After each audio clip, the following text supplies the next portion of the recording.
Hey everybody, this is Johnny Five Pizza Guy. Today we have another interview, but this time with a urban gardener named Jorge. Go ahead and introduce yourself. Hey everyone, my name is Jorge. I am one of the founders of the Greenhaven Project, and I'm excited to share what we are and what we do. Okay, Jorge. So my first question for you today is, what is your profession? My profession is basically to create community farms in urban areas, and I also help to produce food forests in elementaries. Okay, that's great. So, what do you love about your job? What I love most about what I do is being able to impact different people in different ways. More so specifically the youth and the kids, and especially those that are in the area of all the different community farms that we've built. It For me, it just helps me to know that we're in the right track and what we're doing when you see kids being inspired to want to plant their own. Okay, so what do you feel most successful about? What I feel most successful about is having the opportunity to be able to give, to be in a lot of different positions and places to be able to give and to help those that are in need in different ways. Food is generally a necessity, and to be able to give free veggies and free produce to different families throughout South Florida for me is like such a blessing. And being able to inspire others to go green and just be outside and just plant something. It's that to me that's full success right there. Okay, okay. So, was there ever a job that you wanted growing up besides this? Yeah, before this, I wanted to tap into the different fields of the arts. One of the things I wanted to do most is I wanted to study film and to be able to produce movies and stuff like that. Fortunately, with what I'm doing now, I can kind of like play around with my phone and kind of be able to put into practice as far as like making little videos and whatnot, which I'll be able to share with you later on. Okay, okay. So, do you have any regrets as far as I don't know, your jobs or what you've done so far?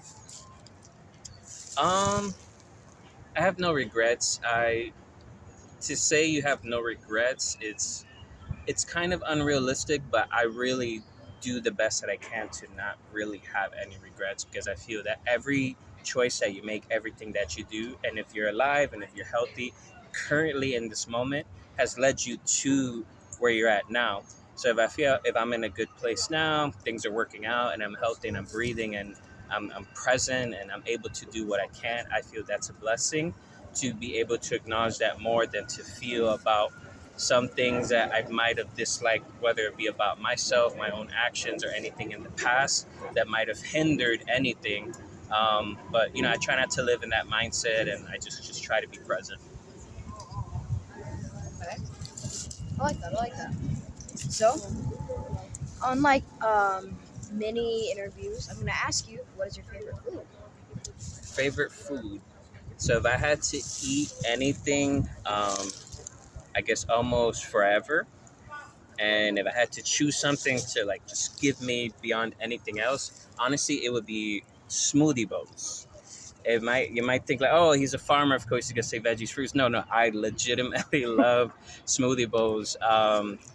I just love mixing in different fruits and having it frozen and blending together, and then just stuffing it with like peanut butter and granola and all kinds of nuts, Brazilian nuts, hazelnuts. That's my go-to for everything. Hmm. It's not really what I expected actually, but I like the sound of it too. Um, what do you love the most? Wait, did I already ask that question? Okay, what do you love the most about your job then? um, yeah, I think what I love most is just um, connecting. I feel like the connection with the land and with different folks and the kids as well, it goes a long way. And I feel from being able to be in a position to understand that we're all earthlings, you know and that way, and that's how I'm connecting like the land and just all of us together. Is we find more things in common that we do than that we have, that's different from us. So yeah. Okay. Okay. So like, is there anything specific that like you like about it? Like anything specific? As far as what I do, I think specifically is being able to see others get inspired as well, to produce other community farms and other gardens. I've had like a lot of people tell me like, oh, because of you, I decided to start um, where I'm at now, and that's like even an example of talking like about my good friend Quinn. He started his own community garden up north with some other friends, called the Boy Garden, and that's very touching and inspiring me to hear others being inspired by my work when that wasn't necessarily the intention to inspire, but it was more so just to help. And seeing you wanting to help and have the ability to do so is like going beyond what you've expected. All right, that's nice. That's nice. Did you play video games growing up? So yes, I was raised on a lot of video games. Fortunately, I had a mom who worked really hard, and she always wanted to get us like the latest thing. And I'm currently still am a gamer as well. But here's the thing: I've been so busy with work and all these projects and all these things that I don't have time to game. I wish I could live a separate life where I could just game, but that's that. So like any specific games or Do you want to know what I'm playing or what's my top favorites? a little bit of both? A little bit of both. So currently, what I'm playing is I have a PlayStation 5 and a Nintendo Switch, and what I'm playing is a game called The Last of Us Remaster. Oh my god! Oh my god! Yeah. Hold the beans! Hold the beans! You play the last ones. Yeah. Well, I've originally played it when it first came out on PlayStation 3, but I haven't played it since. So I'm playing it again for the first time in almost a decade. But that's what I'm playing currently. This one fighting game called Grand Blue Versus, Mortal Kombat 1, Resident Evil 4, and I feel like there's one more. Oh, and Devil May Cry 5. That's actually you have a good taste. Yeah. Oh, and if I was to name like some of my favorite games of all times, it would be Super Smash Brothers Ultimate, a game called Beautiful Joe, which you probably never heard of that one, and another game called Astral Chain, which is on the Nintendo Switch. Got it. Got it. I like that. Okay. Who was your favorite artist in the music industry? The music industry, so I don't listen to a lot of modern music. Like when I look for music, I was originally inspired by hip hop, and then I kind of found myself listening to the samples more. And then from there, I started to find what those artists that they're sampling their original music. But if I was to like say one of my favorite all time artists, my favorite producer of all time would be an artist called Flying Lotus. And then my favorite lyricist would be someone who passed away just recently, like 2 years ago, maybe, called MF Doom. But yeah, those are my favorites. I heard of them. Yeah. Yeah. Okay. Okay. So, what is your favorite song from them? From Flying Lotus is this one track called Do the Astral Plane. And from MF Doom, that one's a tough one. But I would say there's a collaborative project he had called Mad Villain, and he had a track called Rhinestone Cowboys. I would say that one's my favorite out of Doom. Okay.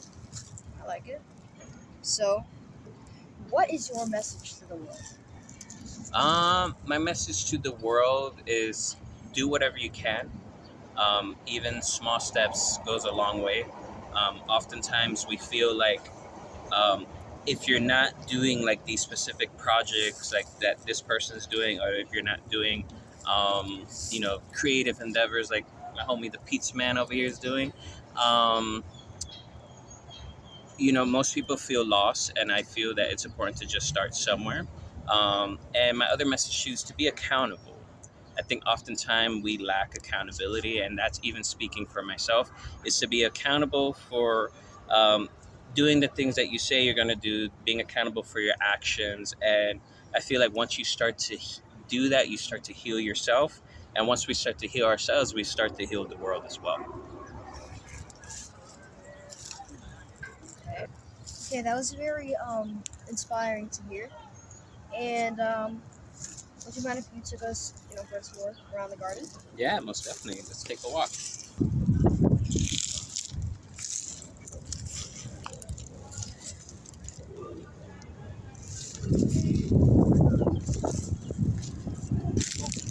yeah, so these are one of my favorite fruits of all times. This is like top 5 for me, but these are called loquats. So these are still in like a growing phase, but they normally look this color when they're fully ready. So I'm gonna let you try one, and then you're gonna be able to have a first time reaction for that. So then I'll eat it with you too. So how do you eat it? Just like So yeah, so okay, like that. just that, and you're gonna see some seeds in the middle.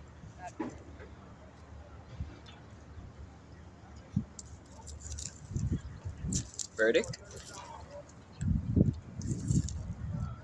What you think? To me, it tastes like a pear. Like a pear. Okay. Like a little more sour, right? It's good though. And then I usually keep the seeds. Just keep. My suggestion is always keep seeds handy.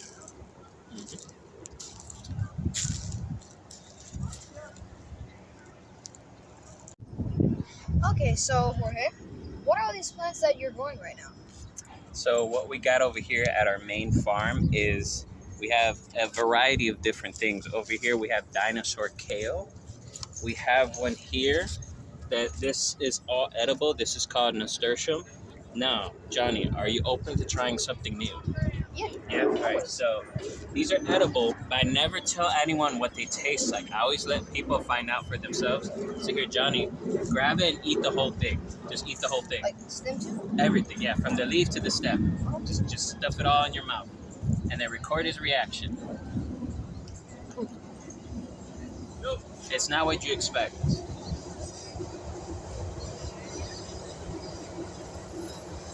And let your viewers know what it tastes like. What are you tasting right now? Spice, plant, and freshness. Yeah. So that is something you would never get from seeing this.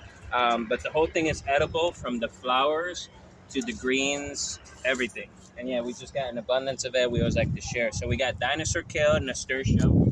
Then moving our way over this way, we got more dinosaur kale. We got the community's favorite. This is collard greens. Here we got growing different things. There's different flowers, some cilantro, bok choy. We kind of decided to mix this roll up a little bit. And we got some curly kale. We got some Swiss chard. Over here, we got different varieties of eggplants. And then we pretty much got the same of everything else spread out throughout here. Yeah, and we got some tomatoes coming in. We got some mustard greens. We have different flowers, pansies, and whatnot. Yeah, the spice really got me in the throat. Oh, yeah? The mouth, and the nostrils too. But yeah, this is our main farm. This is a lot of what we have growing, and what we have here is just things that are, it's open for anyone. Anyone that needs it, just come and grab, and we got you.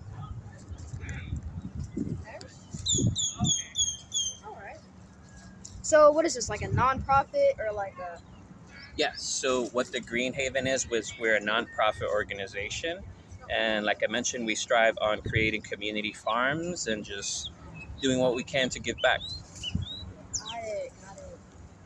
So how do you keep the place like up?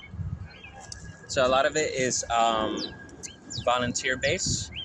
Even in our sense, even though we're some of the main faces of the nonprofit, we're also still volunteers. But we do what we can to dedicate our time in the moments for the community. Okay. Okay. Oh yeah, going back to that what it was called. Nasturtium. Nasturtium. Oh. So when I ate it, it was spicy and I guess kind of had some flavor. Are you able to use that in like cooking and stuff? You can use it on cookings. I usually like to use it raw. So with all the greens that are out here, I used to like to grab a big amount, chop it all up, and then add it with the nasturtium as well, and just create this epic salad. Okay. All right. So what about all the trees? So the trees, we got different things. Here we got some mangoes growing. You can kind of see some. Um, there's Ah, a lot of there's a lot of different mangoes spread out throughout the property. We got some coming in right now. That's another mango tree. Another one, another one, another one over there. And then all throughout the taller ones, those are moringa, which are known as a powerful medicine plants. And then over on that side where we have our butterfly garden, we have banana trees as well. okay. So, Jorge. Yeah. Can we go over and see the butterfly garden? Yeah, let's do it. Let's take a walk. We could cross it this way. I have white shoes.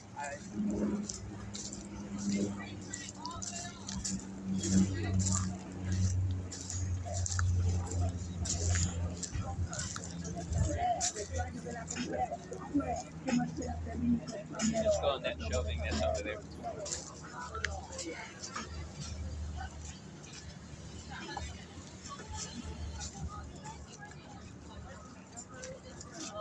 Okay. So over here we got our main butterfly gardens. We have a lot of different pollinators that are pollinating plants that are attracting a lot of different pollinators. Here we got some passion vines. We got some passion flowers here. This one's called butterfly pea. These beautiful flowers here. Then we have over on this side a lot of other pollinator attractors. If you kind of zoom in here, you can kind of see all the bees are going crazy here. But this is called African blue basil. And they're absolutely loving that. Then we can continue to walk on over this way. We got a lot more stuff. This plant here is infamously called toilet paper oregano. Some people use it for such reasons because it's very soft and it smells very good. If you want to feel that, smell that. Wow. Go ahead, smell it. Wow. So from It there, kinda does kind feel of like raises toilet the paper. question: why wouldn't you want to use that for toilet paper, right? Natural. Yeah. And then we come on over this way, right over to this side. We have, if you look closer here, we got a whole lot more pollinators from like firebush to blue porterweed, and they're also attracting more and more butterflies. A lot of chrysalids, they're just going crazy here right now. A lot of folks like to come here and just go, they're just so fascinated by just all the life that's growing here. And, so are we, and we're happy about this. And yeah, this is like our main showcase when you first come into the property. Then you see this here, which is our banana circle, which this was built and done by different kids throughout Overtown, and they've been able to see the progress and experience different parts of this. And yeah, so what this basically is, it's a system where you create a pit down under, and then you throw in weeds and debris and food scraps and all these things, and all that stuff breaks down and it starts to feed all these plants. Originally, we only planted 5 banana plants, and now over the last 4 years, we've had like at least like over 40 to 50 different plants that have grown here. And yeah, that's our little tour here of the garden. Got it. So, Jorge, how long is it going to take for all these banana plants to grow?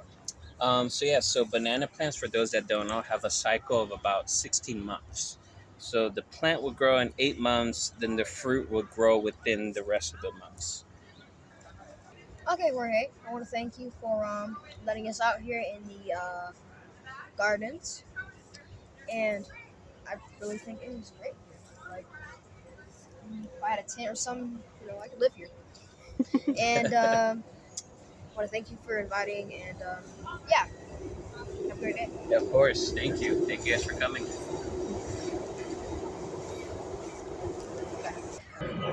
Okay, everyone, it's time for me to say bye. And I really want to thank you all for tuning in and watching and listening. And all the sights and sounds are just great. Now, finally, it's time for me to close it out. So stay cheesy and see y'all later.